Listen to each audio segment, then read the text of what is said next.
하나님의 은혜 중에 평강하셨습니까? 이 영생이라는 단어가 성경에서 가장 많이 언급되어 있는 곳이 바로 요한복음입니다. 요한복음 3장 16절에 예수께서는 이 밤에 홀로 찾아온 니고데모에게 말씀하시면서 하나님이 세상을 이처럼 사랑하사 독생자를 주셨으니 이는 저를 믿는 자마다 멸망치 않고 영생을 얻게 하려 하심이라고 하셨습니다. 그리고 요한복음 4장 14절에 보면 이 야곱의 우물가에서 사마리아 여인에게 내가 주는 물을 먹는 자는 영원히 목마르지 아니하리니 나의 주는 물은 그 속에서 영생하도록 솟아나는 샘물이 되리라고 했습니다. 또한 요한복음 5장 24절에 유대인들에게 내가 진실로 진실로 너희에게 이르노니 내 말을 듣고 또 나 보내신 이를 믿는 자는 영생을 얻었다고 말씀하셨습니다. 그리고 39절에서 너희가 성경에서 영생을 얻는 줄 생각하고 성경을 상고하거니와 이 성경이 곧 내게 대하여 증거한 것이라고 말씀하셨습니다. 이와 같이 요한은 영생이라는 말을 요한복음 전체에서 18번이나 기록하면서 이 6장에서는 6번이나 언급했습니다. 요한복음 6장은 참으로 신령하고 의미심장한 복음의 말씀입니다. 요한복음 6장의 내용을 보면 예수께서 행하신 이 보리떡 이적에 대한 소식이 원근에 퍼져서 아침 일찍부터 사람들은 예수님을 보기 위해 모여들었습니다. 이때 예수의 제자들은 모여온 무리들에게 지난밤 갈릴리 호수에서 겪었던 이야기를 들려주었습니다. 격노한 폭풍, 역풍을 거스려 여러 시간을 고통스럽게 노를 저었던 일, 물 위를 걸어오시던 예수님의 모습, 그리고 베드로가 물 위를 걸어 예수께 다가가다가 풍랑을 보고 무서워 바다에 빠질 때 예수께서 구원하여 주신 일, 그리고 예수의 명령에 바람이 자고 바다가 잔잔해졌던 이야기를 궁금증과 흥미를 가지고 듣고 있는 사람들에게 자세히 설명해 주었습니다. 그런데 떡의 이적을 통해 배부름을 경험했던 무리들은 이 예수님을 찾음으로써 현세의 이익을 추구하고자 했습니다. 예수께서는 요한복음 6장 26절과 27절에서 너희가 나를 찾는 것은 표적을 본 까닭이 아니요 떡을 먹고 배부른 까닭이로다. 썩는 양식을 위하여 일하지 말고 영생하도록 있는 양식을 위하여 하라. 이 양식은 인자가 너희에게 주리니 인자는 아버지 하나님의 인치신 잔이라고 했습니다. 영생하도록 있는 양식이라는 이 본문을 이 공동 번역에서는 영원히 살게 하며 없어지지 않을 양식으로 번역했습니다. 이 말씀은 금생의 삶이 단지 이 물질적인 유익만을 추구하지 말고 영적인 양식, 곧 영생에 관한 구원의 지식을 얻도록 힘쓰라는 것이었습니다. 그런데 이 영생이라는 오직 하나님의 인치신 자, 곧 하나님의 아들만이 이것을 주실 수 있음을 말씀해 주셨습니다. 그러자 요한복음 6장 28절에 보면 예수님의 말씀을 듣던 청중들이 묻기를 우리가 어떻게 하여야 하나님의 일을 하오리까라고 부르짖었습니다. 하나님의 일이란 곧 하나님께서 사람들에게 요구하시는 일로서 그들의 질문의 뜻은 곧 우리가 하늘에 들어가려면 무엇을 행하여야 하는가? 또 그리고 영생을 얻기 위해 어떠한 대가를 치러야 하는지를 물었던 것입니다. 이는 마태복음 19장 16절에 어떤 사람이 주께 와서 가로되 선생님이여 내가 무슨 선한 일을 하여야 영생을 얻으리까라고 물었던 것과 같은 것이었습니다. 예수께서는 요한복음 6장 29절에 하나님의 보내신 자를 믿는 것이 하나님의 일이라고 말씀해 주셨습니다. 그런데 당시 유대인들은 이 하나님의 보내신 자란 곧 하나님의 백성들을 위해서 건강과 힘과 재물을 주시고 이 그들을 억압하는 자들로부터 해방시키고 그리고 능력과 영예를 주어서 세상 모든 백성들로부터 뛰어나게 할 자로서의 메시아를 바라고 있었던 것이었습니다. 또한 요한복음 6장 30절과 31절에 저희가 묻되 그러면 우리로 보고 당신을 믿게 하시는 표적이 무엇이니까? 하시는 일이 무엇이니까? 기록된 바 하늘에서 저희에게 떡을 주어 먹게 하였다 함과 같이 우리 조상들은 광야에서 만나를 먹었나이다라고 했습니다. 유대인들은 이 모세에 대해서는 만나를 주신 자로 공경함으로써 하나님의 도구의 찬양을 돌리면서도 그 일을 성취하신 하나님은 잊어버렸습니다. 그리고 그들의 조상들은 모세에 대해서도 불평하고 그의 거룩한 사명을 의심하고 부인했습니다. 그와 같은 정신으로 그 후손들이 이 유대인들도 이 하나님의 기별을 그들에게 전하시는 예수님을 거절하는 것이었습니다.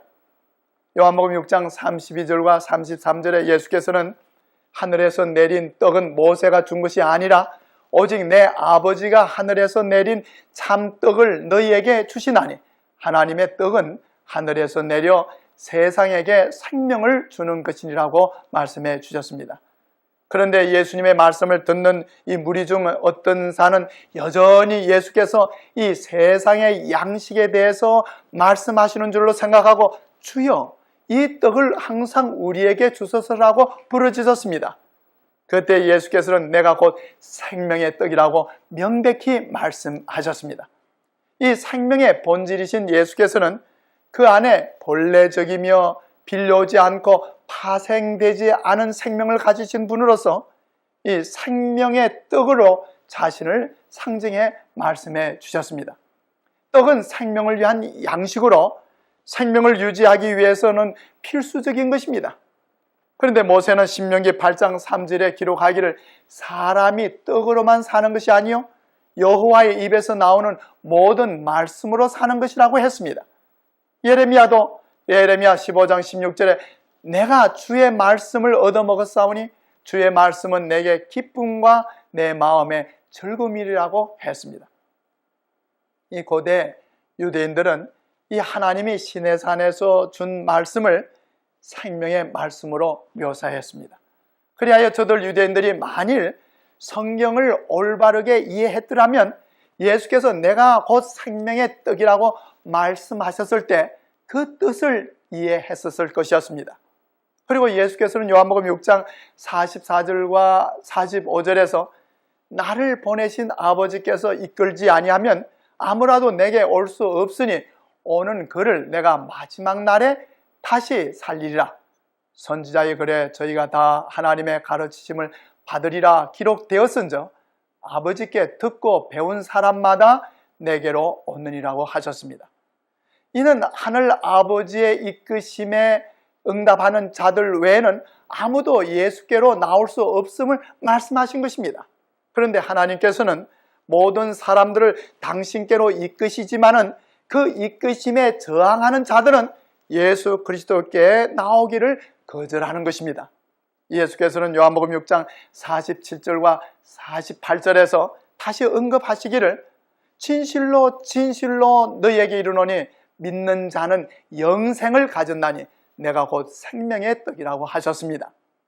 이 말씀을 들었던 사랑하는 요한은 요한일서 5장 11절과 12절에 기록하기를 증거는 이것이니 하나님이 우리에게 영생을 주신 것과 이 생명이 그의 아들 안에 있는 그것이니라.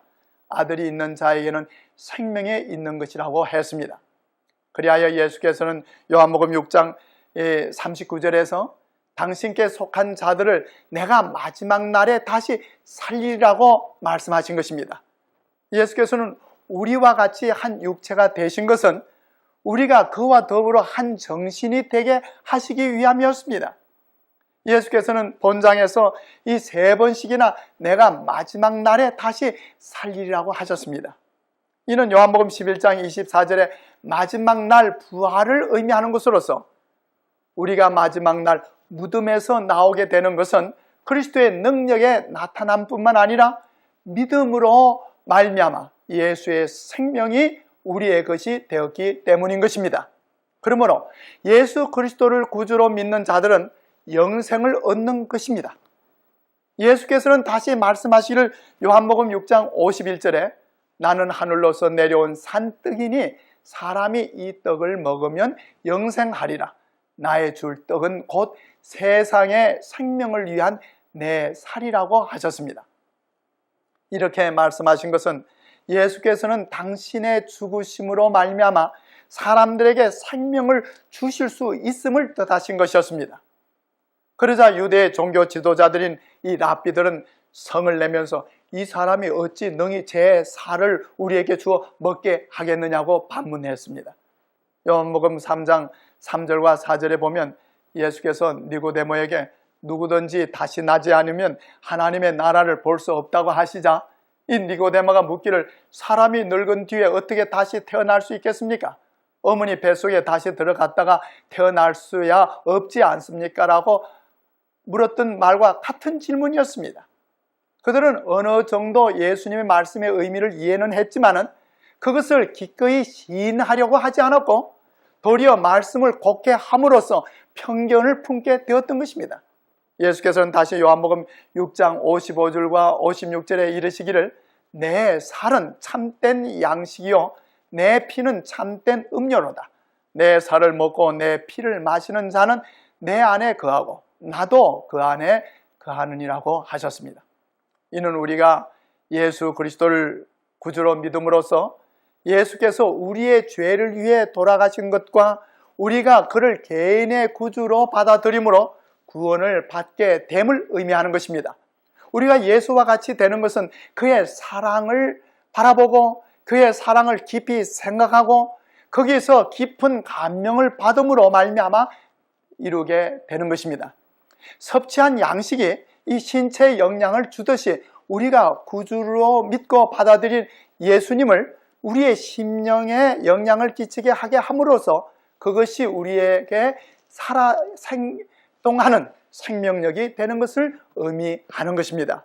떡은 우리가 먹지 않은 한 또는 그것이 우리의 신체 한 부분으로 화하지 않은 한 우리에게 아무런 유익이 없는 것입니다. 그와 같이 우리가 그리스도를 개인의 구주로 믿고 받아들이지 않는다면 그분은 우리에게 아무런 유익도 주지 못하는 것입니다. 예수 그리스도를 마음에 받아들여 그의 생명이 우리의 생명이 되게 해야 하는 것입니다. 유대인들은 예수의 말씀을 단지 문자적인 의미 이외에 다른 뜻으로 헤아려 보려고 하지 않았습니다.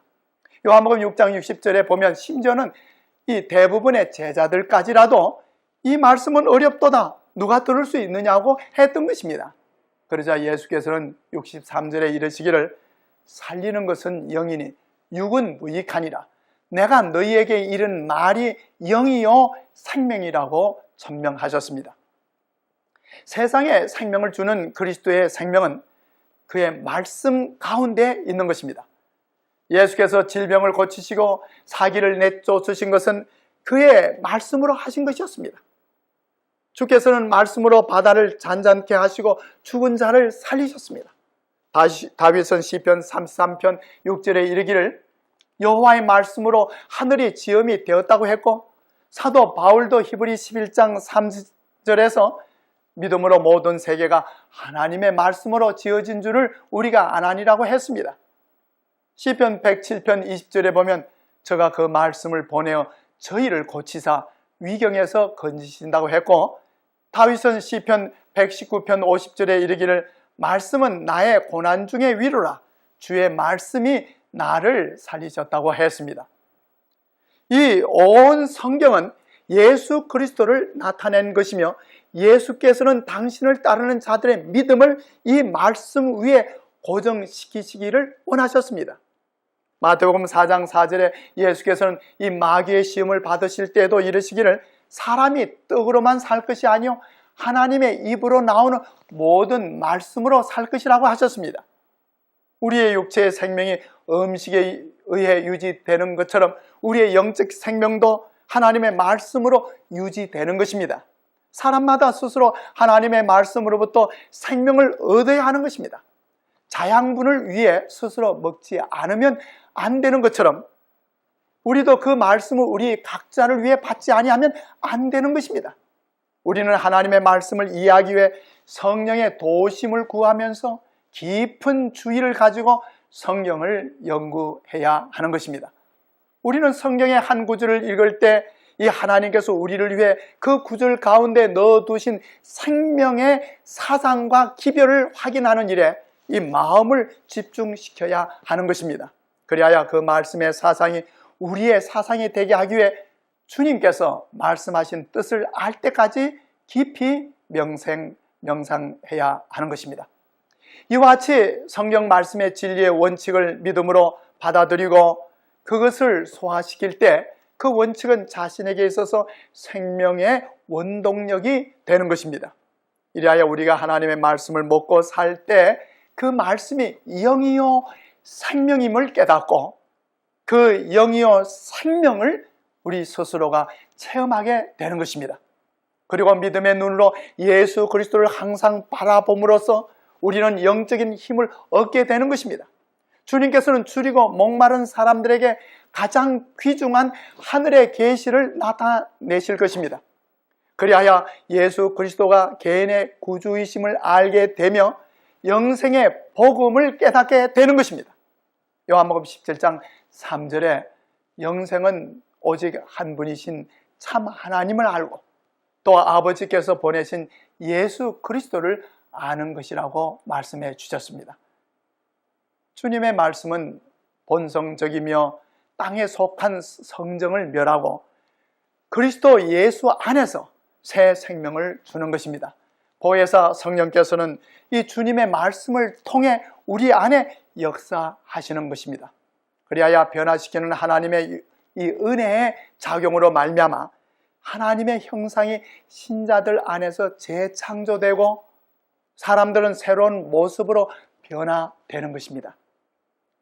이는 히브리 12장 2절의 말씀대로 믿음의 주여 또 온전케 하신 예수를 바라보는 것이며 고린도후서 3장 18절의 말씀대로 주의 영광을 보매 저와 같은 형상으로 화하여 영광으로 영광에 이르니 곧 주의 영으로 말미암음으로 되는 것이라고 하셨습니다.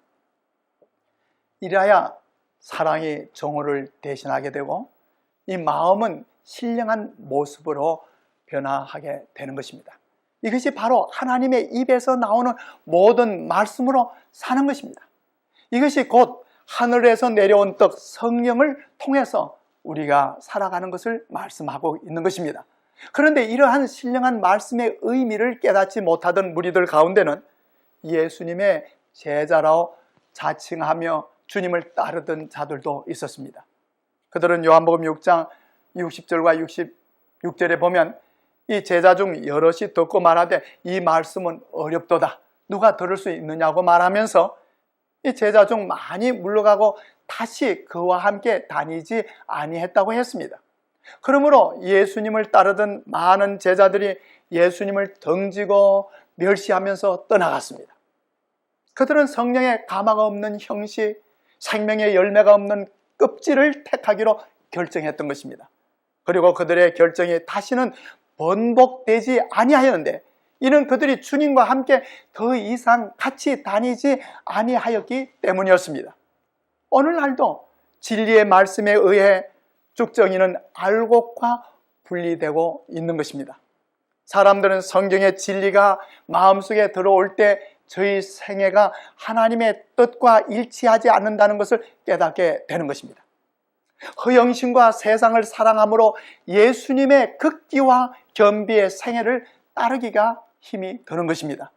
사람들은 자신의 생애 가운데 전적인 변화가 필요하다는 것을 깨달으면서도 이 하나님의 말씀을 따라 살려고는 하지 않는 것입니다. 그리고 자신의 죄가 이 성경 말씀과 성령의 가마를 통해 발각될 때 자복하고 회개하지 아니하고 도리어 마음의 불쾌함으로 성을 내는 것입니다. 그리하여 전도자들의 칭찬과 아침의 기별은 이 사람들의 귀를 즐겁게 하지만은 참다운 진리는 환영을 받지 못하는 것입니다.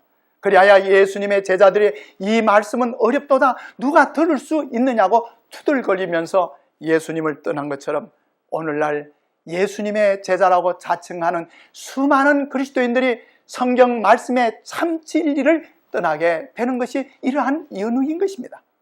예수께서는 당신의 제자들이 생명이요 인류의 빛이신 당신에게서 떠나는 것을 안타까운 심정으로 보셨습니다. 그의 긍휼하심은 인정을 받지 못했고 그의 사랑은 보답되지 않았으며 그의 자비는 무시를 당했고 그리고 그의 구원은 거절을 당했다는 자각으로 주님의 마음은 형용하기 어려운 슬픔으로 가득 메워졌습니다. 요한복음 6장 67절로 69절에 보면 주님께서는 당신을 떠나는 자들을 바라보시고 12 제자들을 향해 너희도 가르느냐고 물으셨습니다. 그러자 베드로는 대답하기를 주여 영생의 말씀이 계심에 우리가 네게로 가오리까? 우리가 주는 하나님의 거룩하신 자신 줄을 믿고 알았습니다 라고 했습니다. 베드로는 주님에게서 떠나는 것은 캄캄하고 폭풍을 치는 이 세상 바다에 표류하는 것이나 다름이 없다고 하는 것을 깨달았습니다. 오늘 우리도 이 영생의 말씀이 되신 예수를 떠나 이 불신의 흑암과 사악한 세상으로 떠내려 가지 말아야 할 것입니다. 영생의 말씀이 계심에 우리가 네게로 가오리까라고 말했던 이 베드로의 간증이 오늘 우리의 간증이 되어야 하지 않겠습니까? 성경의 참 진리의 말씀, 곧 영생의 말씀을 통해 참 진리 안에서 생각하게 되므로 우리 모두는 구원을 이루게 되는 것입니다. 오늘도 성령께서는 하나님의 말씀을 통해서 우리 가운데 역사하고 계십니다. 바로 아버지의 말씀은 진리라고 우리 주님께서 말씀하셨습니다. 사람이 떡으로만 살 것이 아니고 하나님의 입으로 나온 이 생명의 말씀으로 살게 되는 것입니다. 하나님의 말씀은 참으로 이 세상을 창조하신 말씀이요 병자를 일으키신 말씀이요 바로 없는 데서 있게 하신 능력의 말씀인 것입니다.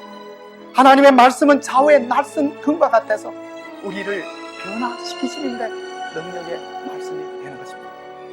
이 하나님의 말씀 성경은 바로 영생의 말씀으로서 오늘 이 말씀을 따라 사는 자들에게는 영생이 보장되어 있고 이 말씀을 따라 주님을 따라가는 자들은 오래지 않아서 영원한 영생을 누리게 될 것입니다.